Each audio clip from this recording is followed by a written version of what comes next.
Mesdames, Mesdemoiselles, Messieurs, bonjour, merci en public, en direct, à l'occasion de cette deuxième journée de l'International RFID Congress. Je suis vraiment très heureux d'accueillir ici des représentants à la fois des filières tourisme, des filières et des territoires aussi, car là encore, que ce soit dans l'univers de la gestion des villes, des bâtiments, et puis aussi tout simplement l'expérience que l'on va faire vivre à un usager, un touriste, un visiteur, les technologies sans contact changent véritablement la donne. Alors, à la tribune, je vais essayer de respecter la courtoisie. Peut-être j'ai un ordre d'intervention, mais pour les présentations. Arielle Muller, donc directrice adjointe à la ville de Marseille.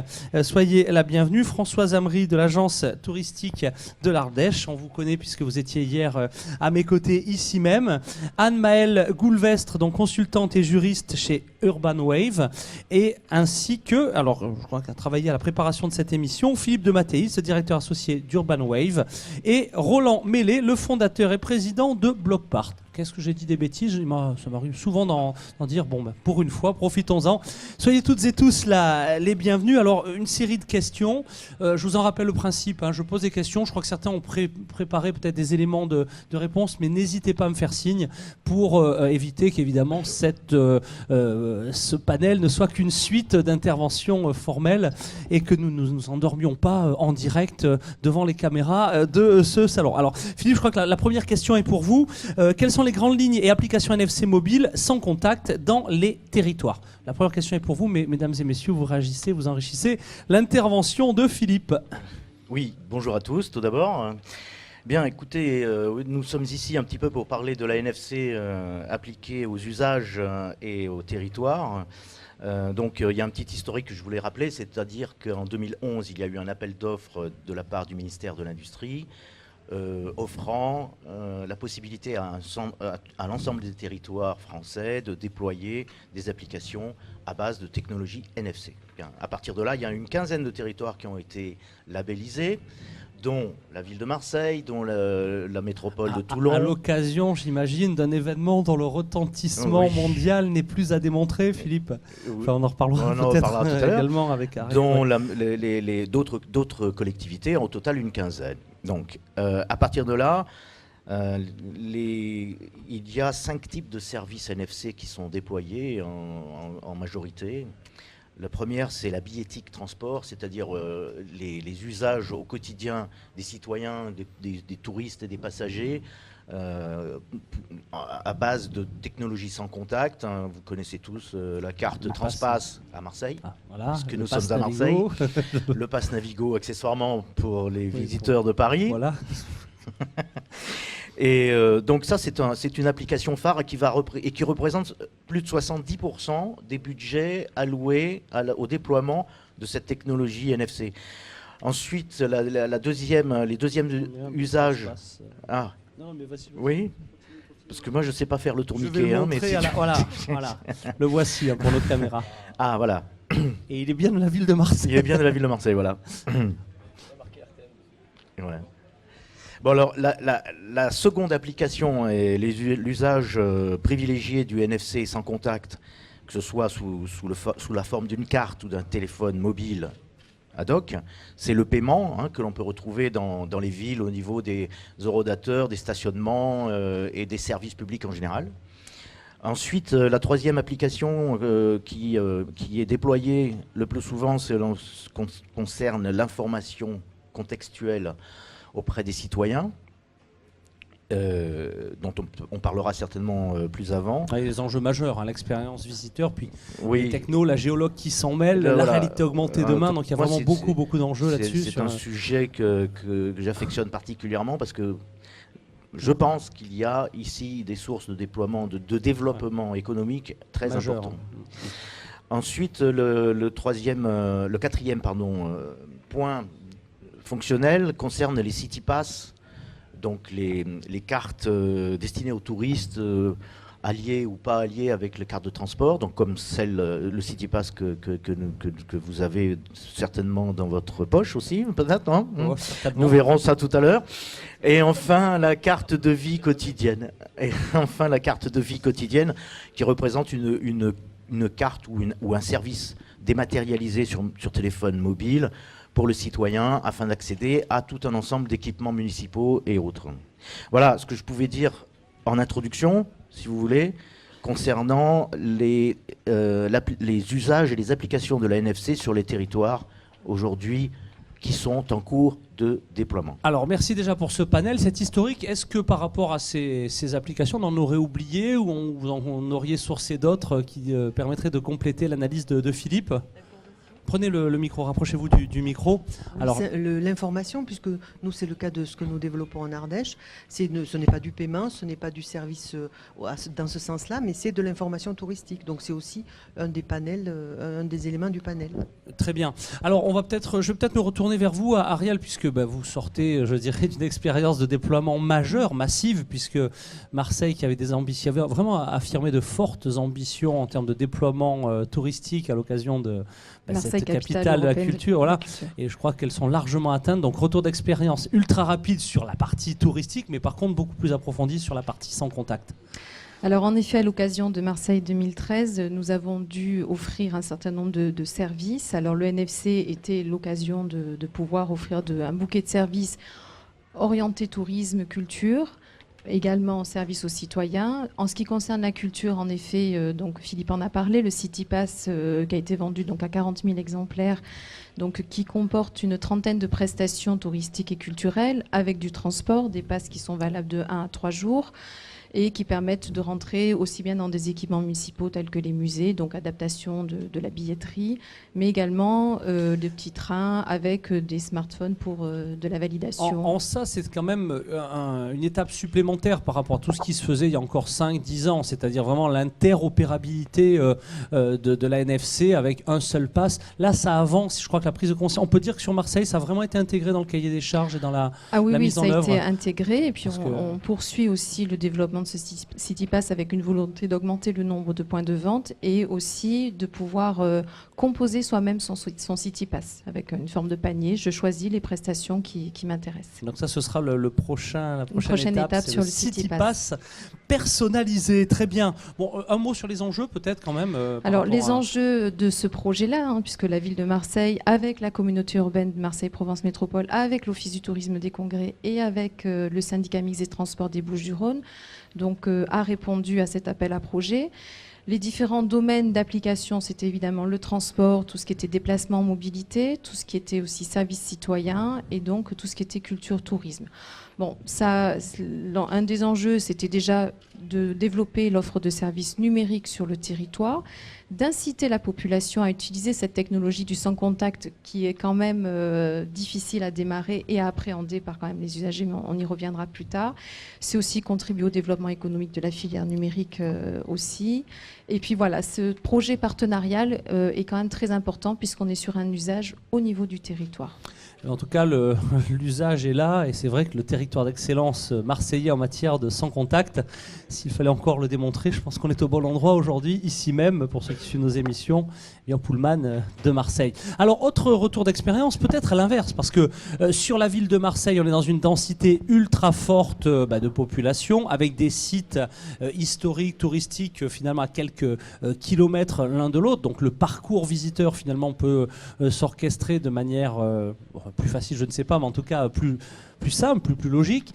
Vous, c'est un peu l'inverse, un territoire très large. Retour d'expérience tout d'abord, donc au niveau bien de l'Ardèche, tout simplement, puisque vous êtes, je le rappelle, en charge du déploiement numérique et multimédia au niveau de l'agence touristique de l'Ardèche. Tout à fait. Alors nous, effectivement, c'est pas du tout la même problématique, puisque nous, on a un territoire qui est large, qui est divers et varié. Et l'idée, pour nous, c'était d'éviter la fracture numérique, c'est-à-dire en fait donner accès à de l'information, notamment culturelle, avec...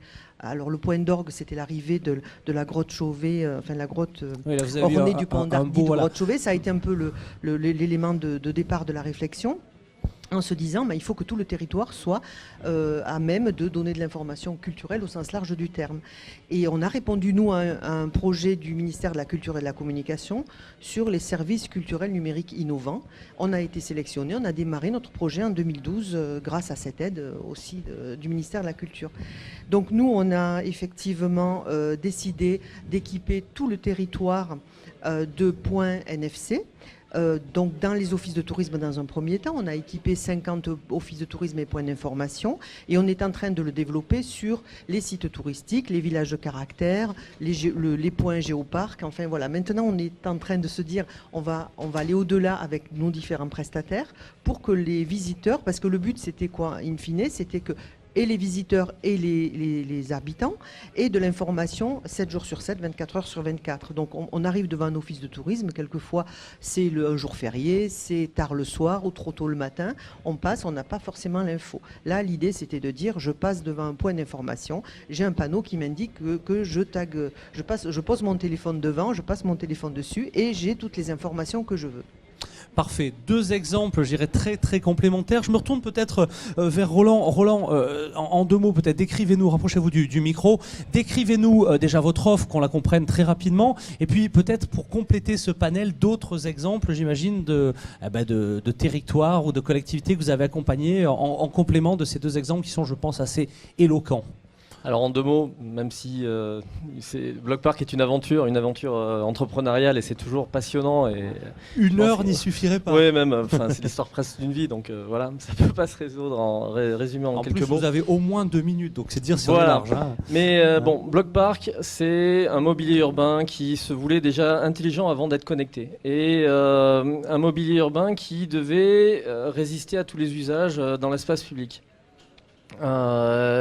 Depuis 1 an, nous avons basculé dans le monde merveilleux de la connexion à l'Internet des objets.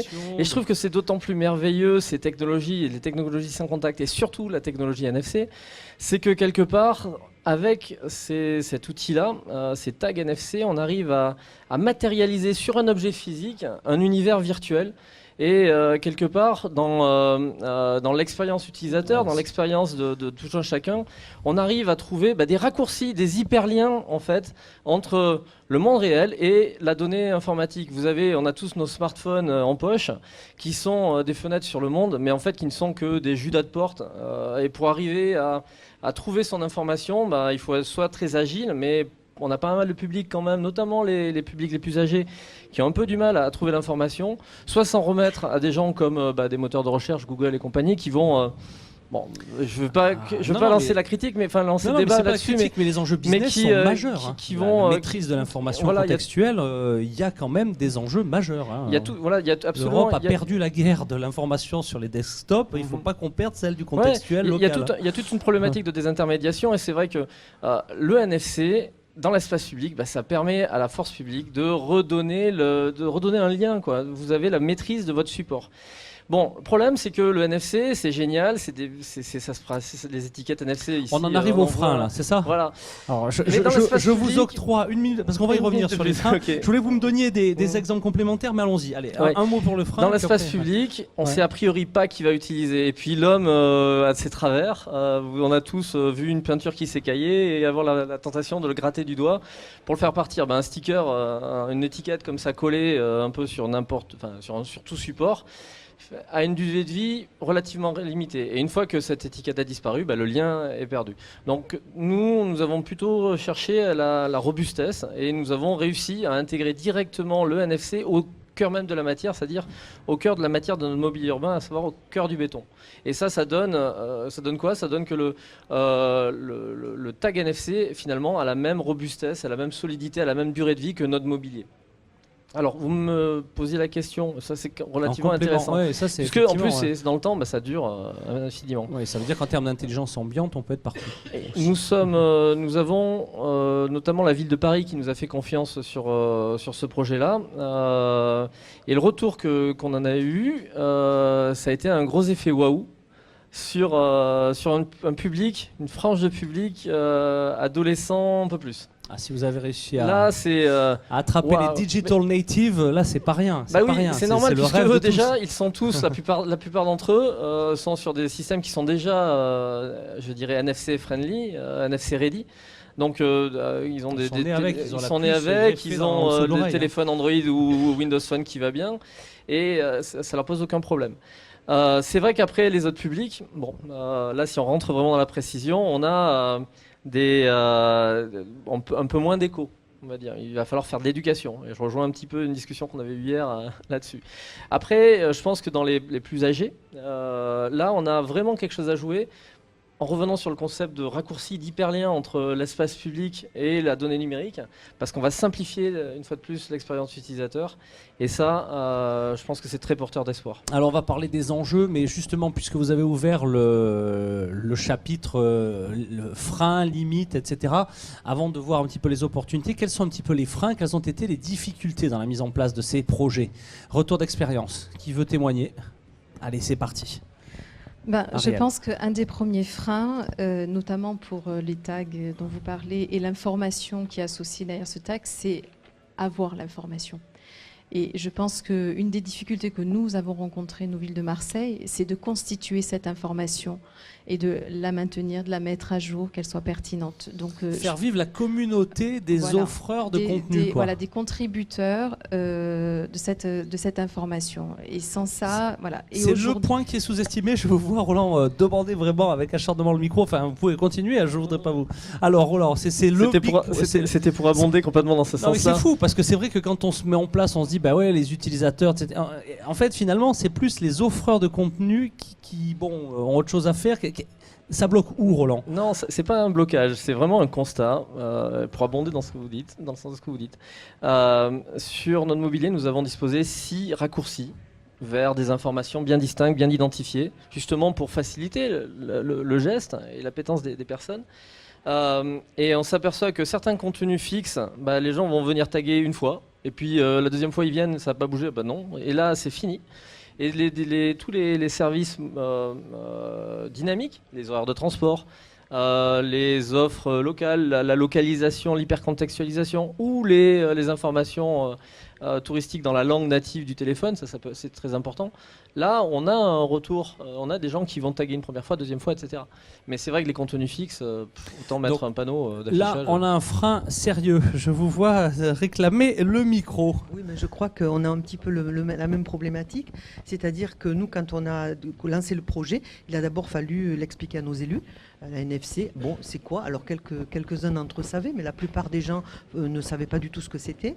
Les professionnels du tourisme, parce qu'on a donné donc des tags NFC chez 5000 professionnels, donc il a bien fallu leur expliquer un petit peu. Alors là, c'est pareil, il y en a qui sont un peu branchés, on va dire. Les geeks ont joué le jeu. Et puis beaucoup d'autres à qui il a fallu expliquer ce que c'était. Et donc du côté professionnel, mais aussi du côté utilisateur.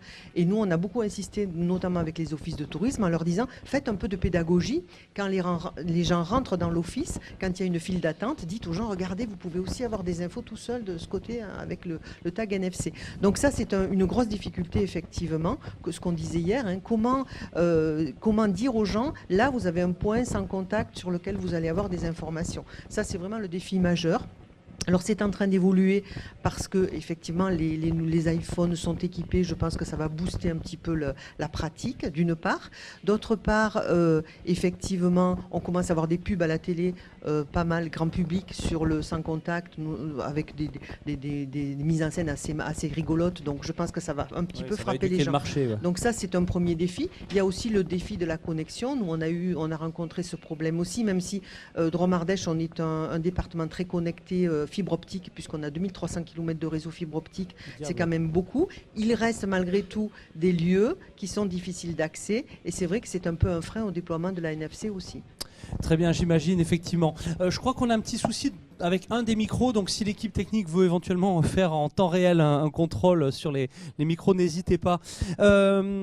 Ok, d'autres freins. Philippe, je crois que vous aviez en intro préparé une liste de freins. Est-ce qu'on a tout dit? Allô, oui. Non, sur les freins, là, je pense on tourne autour des freins concernant un premier type d'application qui cible l'information aux citoyens, mais on peut trouver d'autres freins, notamment dans l'écosystème et la mise en œuvre de l'infrastructure nécessaire au fonctionnement de toutes ces technologies. puisque que ce soit en billettique, transport, que ce soit dans le paiement, il faut qu'il y ait ce qu'on appelle des accepteurs, c'est-à-dire que le tourniquet du métro accepte la technologie NFC de tel téléphone ou de tel autre smartphone. Voilà. Donc ça concerne l'écosystème, ou je dirais l'infrastructure RFID ready, comme on dit en bon français. Donc ça, c'est côté accepteur. Et le côté smartphone, c'est-à-dire que tout le monde, ou le maximum de gens, puissent disposer d'un smartphone compatible NFC dans sa poche. Avec nos amis d'Apple qui, évidemment, ont voulu faire jeu à part et, comme d'habitude, et ralentissent un peu l'affaire. Donc ça, c'est un second frein qu'il fallait pointer, mais la bonne nouvelle, c'est que tout ça est en train d'évoluer très rapidement. Hein. Donc, on l'a dit, les premières annonces d'Apple, même si c'est pas encore complètement le nirvana, si je puis dire. Les choses vont dans le bon sens. Ça va dans le bon sens. Et puis, les investissements, pour terminer sur ce point-là, des collectivités territoriales, des agglomérations, des AOT, ce qu'on appelle les opérateurs de transport, pour mettre en place une infrastructure RFID ready. Voilà. RFID ready et élargi. Alors j'en reviens aux freins parce que vous les avez, Ariel, vraiment évoqués brièvement. Mais donc vous, au niveau de la ville de Marseille, vous êtes un petit peu leader, vous êtes coordinateur pour l'ensemble des participants. Est-ce que vous pouvez quand même nous parler de ce projet, des sous-projets afférents, enfin comment on orchestre tout ça, parce que rendre une ville interactive, c'est, j'imagine, pas un petit projet. C'est pas toujours simple. En effet, la ville de Marseille est chef de file sur ce projet avec ses partenaires. Donc pour cela, on a mis des instances de pilotage, évidemment, avec une instance politique, parce qu'on est quand même sur plusieurs administrations, et que même si on a tous une volonté, on va dire, d'intérêt général, mais les je peux dire que de encore, toute façon, voilà, mais je peux dire quand même qu'il y a eu une adhésion du projet par l'ensemble des parties. Donc de ce côté-là, on n'a pas de souci. En revanche, là où c'est un petit peu plus compliqué, c'est en effet dans la mise en œuvre. On s'est réparti un petit peu les tâches, on va dire, puisque la communauté urbaine a en charge la mise en œuvre de la plateforme, la fameuse plateforme TSM. Le syndicat mixte des transports a la charge de la mise en œuvre d'une plateforme de tag et de la gestion des contenus. Bon, nous, Ville de Marseille, on est plutôt axé sur le transport, sur le paiement, notamment tout ce qui est stationnement, rodateur, contribution d'information, tourisme, culture également. Il faut de l'interopérabilité. Philippe le disait, si on veut avoir une offre, un bouquet de services sur le territoire, il faut qu'on soit capable de communiquer avec les différents systèmes qui sont mis en place sur le territoire. Et c'est peut-être la difficulté majeure, essentielle aujourd'hui, sur lequel il y a des avancées, puisqu'il y a des normes qui se dessinent petit à petit, mais c'est que tout le monde se mette à niveau. Autre difficulté, c'est que nous sommes une collectivité, nous sommes tous des collectivités, et code des marchés publics, donc difficulté aussi dans les délais pour pouvoir mettre en œuvre. Voilà, les marchés ne vont pas à la même vitesse que la technologie, parfois, souvent. D'accord, merci pour ce témoignage, vous réintervenez quand vous voulez. Sur les freins, est-ce qu'on a tout dit? J'imagine qu'il y a... Bon. Alors, une phrase sur le contenu, allons-y, Roland, témoignage sur le contenu. Excusez-moi peut-être de monopoliser la parole, mais ça n'est pas le cas, plus le débat sera interactif. Toujours sur en fait, qui est effectivement la technologie, maintenant je pense qu'elle est maîtrisée, l'acceptation par le public, on va dire qu'il faut quand même être lucide, il y a 8 ans les smartphones n'existaient pas, regardez où est-ce qu'on en est, je pense que dans 8 ans tout le monde aura accepté ce genre de choses-là. D'autant plus que, à mon sens, le NFC étant la technologie la plus porteuse parce que la plus ouverte. Maintenant, c'est vrai, je reviens sur la notion de contenu qui est incroyablement importante et sur un frein que les collectivités n'ont, à mon sens, pas toujours bien perçu, qui est que vous voulez absolument garder la maîtrise totale de votre contenu. Pas assez d'open data ou d'open project. Même pas ça, c'est que c'est même difficile des fois de mixer sur certains supports, de mixer des informations qu'on va collecter ailleurs et pouvoir y glisser les informations de la collectivité. Non, c'est je veux complètement les mashups n'existent pas encore. Voilà, alors que ça se fait dans le monde. Vous allez sur Internet, même des fois vous lisez des journaux en ligne qui sont des agrégateurs simplement de contenu. Je pense que la collectivité, mais ça c'est peut-être culturel, et on est peut-être loin d'y arriver, mais la collectivité gagnerait énormément à accepter justement ce regroupement, ce mashup ou cette curation de données pour mettre du contenu activé, pertinent, renouvelé et sans forcément beaucoup d'efforts de votre part puisque le problème c'est toujours la ressource. Qui va mettre C'est-à-dire que les DIRCOM ont perdu depuis longtemps la guerre dans le privé, c'est-à-dire qu'ils ont bien abandonné définitivement l'idée de contrôler les contenus, mais dans le public, c'est pas encore le cas. En gros, si je résume, grosso modo, oui. C'est ça. Peut-être Messieurs, vous me contredirez, mais... Non, mais c'est très important. Vous avez raison de souligner cet aspect. Il est vrai qu'on a peut-être tendance à vouloir garder l'information parce qu'on est sûr qu'elle est juste, entre guillemets, hein, voilà, et qu'elle ne sera pas déformée et mal interprétée ou mal agrégée. La logique des Wikipédia reste à injecter au sein des... On a, Open Data, on a déjà ouvert un certain nombre de jeux de données, mais ça ne répond pas forcément à la question, je suis d'accord. En tout cas, une des perspectives aussi, c'est qu'on soit fournisseur de services pour qu'ils puissent être récupérés par d'autres. Donc ça aussi, on travaille dans cette logique-là. C'est-à-dire que l'idée, c'est pas qu'un territoire soit le possesseur de tout. Voilà, mais que le contenu puisse être réutilisé par d'autres. Puisse travailler en collaboratif, donc c'est un vrai territoire, un vrai domaine de développement. Alors, on a parlé un petit peu d'interopérabilité, on n'en a pas beaucoup parlé, donc c'est peut-être le bon moment de respect aussi des vies privées, parce que NFC, RFID sont, en tout cas pour pas mal des technos ouvertes. Tiens donc, je vois que la transition est toute trouvée. Anne-Maëlle Goulvers, alors expliquez-nous un petit peu, je crois qu'à ce stade, faites-nous un petit peu un tour d'horizon. Où est-ce qu'on est déjà au niveau européen ? Voilà, le contexte. Je crois qu'il y a une démarche qui a été engagée au niveau européen pour mettre un peu de lisibilité dans cette affaire. On avait hier Gérald Santouchi à la tribune, il nous a donné quelques clés. C'est important que vous puissiez à ce stade, et notamment pour les territoires et le tourisme, nous aider à y voir clair. Oui, tout à fait. Alors en fait, le cadre de la protection des données, si vous voulez, le cadre juridique actuel, fait actuellement l'objet d'une réforme au niveau européen. Alors avant de rentrer un petit peu plus en détail dans la réforme, savoir d'où l'on part. Donc il faut savoir qu'on a déjà un certain nombre de choses. Vous avez des textes législatifs. Donc en France, c'est la loi Fichiers informatiques et liberté de 78. Et au niveau européen, donc vous avez la directive 95-46, donc qui fixe ce cadre protecteur pour la liberté individuelle. C'est mieux ? Ouais. Oui, c'est mieux. Ok. Donc oui, pourquoi une réforme ? Donc comme je vous l'expliquais, actuellement, on est régi par une directive qui date de 95. Donc si vous faites le calcul, ça fait près de 19 ans. Et il faut savoir que cette directive, quand elle a été conçue, on n'en était vraiment qu'au balbutiement de l'Internet. On n'était pas du tout dans une utilisation qu'on en a aujourd'hui.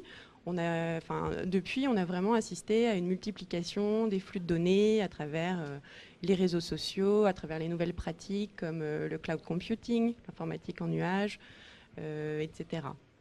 Donc on s'est rendu compte que la directive actuellement en place n'était plus suffisante pour couvrir les nouveaux défis posés par toutes ces technologies qui avaient cours aujourd'hui. Donc, l'Europe a décidé donc de procéder à une refonte de son système actuel par le biais d'un règlement. Alors, pourquoi un règlement et non une directive ? C'est très simple.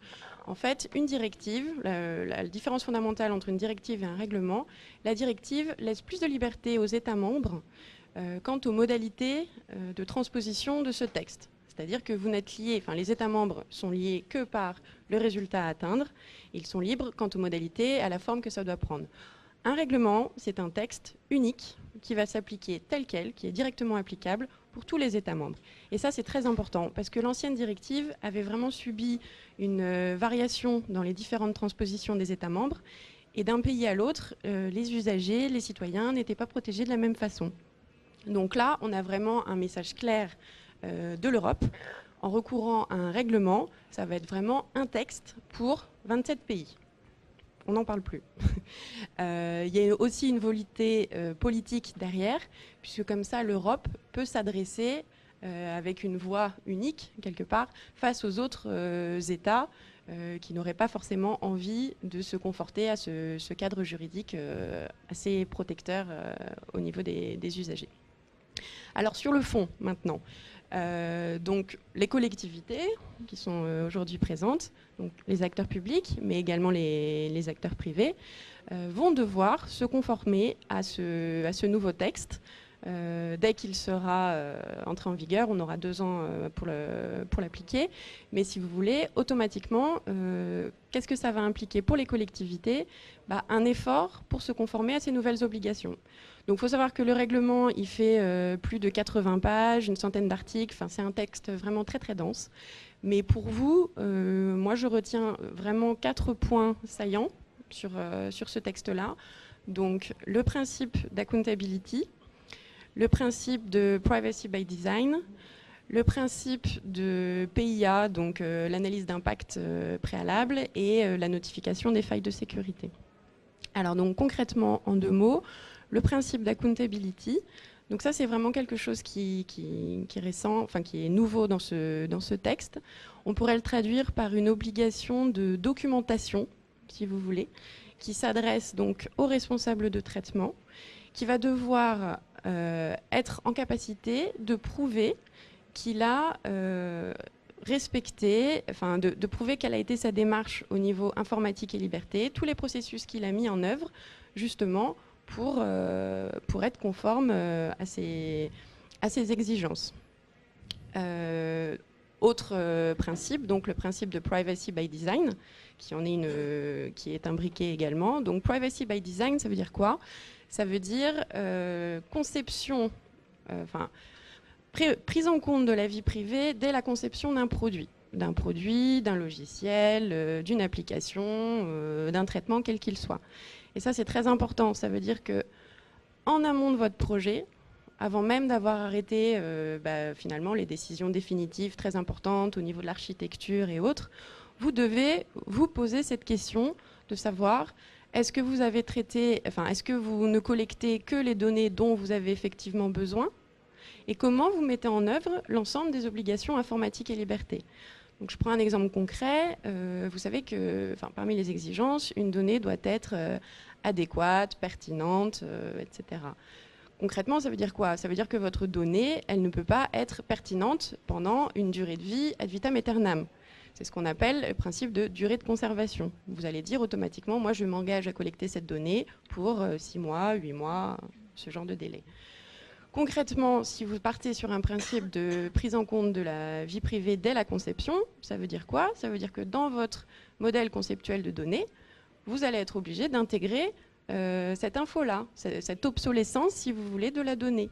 Donc ça fait vraiment une prise en compte dès en amont, et ce n'est pas après que vous allez venir greffer toutes ces obligations. Ensuite, vous avez Il vous reste 1 minute pour les 3 autres. Bon, d'accord, très vite. 1 minute pour les 3 autres. Bon, donc rapidement, l'analyse d'impact.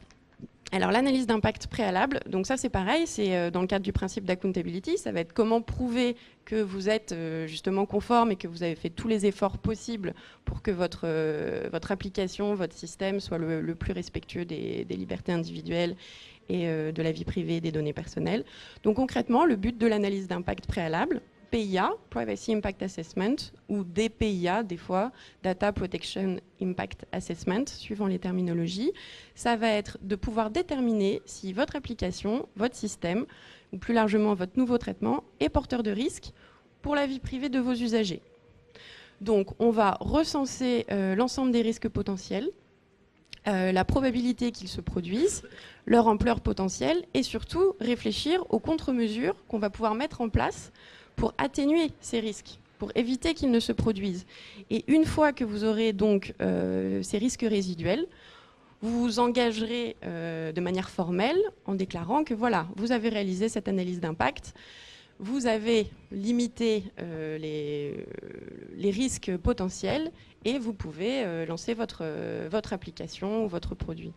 Bon, c'est quelque chose d'assez technique et c'est vrai que c'est assez difficile à résumer comme ça très rapidement. Peu de temps, j'imagine. Voilà, mais c'est très très important. Si vous voulez, pour l'instant, ce n'est pas obligatoire, mais c'est très important de rentrer déjà dans ce processus, d'être en avance de phase, puisque ça véhicule vraiment un message au niveau de vos usagers pour générer de la confiance, pour les inciter à utiliser donc, ces nouvelles technologies très innovantes qui peuvent faire peur, puisque toutes ces infos qui sont collectées, on ne sait pas exactement comment. Enfin, c'est vrai que c'est souvent le message qu'on peut avoir. Et c'est très important pour vous, acteurs publics et privés, d'envoyer ce message positif de prise en compte de leur intérêt dès l'avance de phase au niveau de vos projets. C'est d'autant plus important que hier Gérald Santouchti a été très clair, le cadre juridique est vraiment fait pour offrir un cadre de développement éco pour les acteurs privés et vraiment une présence forte sur ce domaine de l'Europe en général au niveau des acteurs publics, et donc il y a vraiment une lisibilité claire sur les objectifs. Puis quand on entendait le design, le respect, le privacy, et quand on voit l'état actuel des technos, notamment américaines, là il va y avoir des bras de fer encore bien sympathiques dans les mois et les années à venir. Merci beaucoup, pardon d'être un peu le maître du temps, c'est toujours un peu frustrant également pour l'animateur, mais je pense que voilà, on a un timing à respecter. On arrive vraiment au dernier tour de table de conclusion. Dernière question, vraiment 30 secondes chacun. Un dernier point que vous auriez aimé évoquer qui n'aurait pu l'être à ce stade, ou au contraire un dernier message fort, un conseil pourquoi pas pour nos invités qui vont ou qui implémentent déjà ces technologies sur leur territoire ou dans le cadre de leur propre projet. C'est parti pour le dernier tour de table, allons-y avec vous. Moi je dirais faire un gros effort sur la communication, faire savoir. Pour moi, c'est le plus important. La technologie, bon, tout va bien. Enfin, en plus, c'est pas moi qui vais vous en parler en détail, mais a priori, tout fonctionne bien. Là où, effectivement, en tout cas, en ce qui nous concerne, c'est beaucoup de pédagogie sur le terrain et beaucoup de communication. Un grand merci, Françoise Amry, agence du tourisme de l'Ardèche. Allez, peut-être un dernier conseil, du coup, très opérationnel par rapport à la panoplie juridique. Alors, encore une fois, vraiment anticiper toutes ces futures obligations et vraiment, enfin, je pense par exemple aux collectivités, ne pas hésiter à le faire figurer dans vos DCE, au niveau de votre expression des besoins, au niveau de votre architecture fonctionnelle. Voilà, ces exigences aux futurs règlements, de manière à ce que vos marchés et les prestataires donc, qui vont y répondre puissent avoir pris en compte ces exigences-là. Et voilà, de manière plus générale, vraiment se positionner, être prêt et envoyer ce message pour les usagers. Merci pour vos précieux conseils juridiques. Vous restez avec nous peut-être ici au Pullman jusqu'à ce soir pour échanger avec nos invités. Anne-Maëlle Goulvestre, consultante et juriste au sein d'Urbanware. Votre conclusion? Je vais abonder ce que vous avez dit, la communication, parce qu'on le voit, au niveau usage, il y a quand même une difficulté de l'appropriation de cette technologie. Les gens n'ont pas le réflexe, ne le savent pas forcément. Donc je pense qu'il y a encore un travail à faire et que c'est l'ensemble des acteurs autour du NFC qui doivent faire cette communication, cette sensibilisation.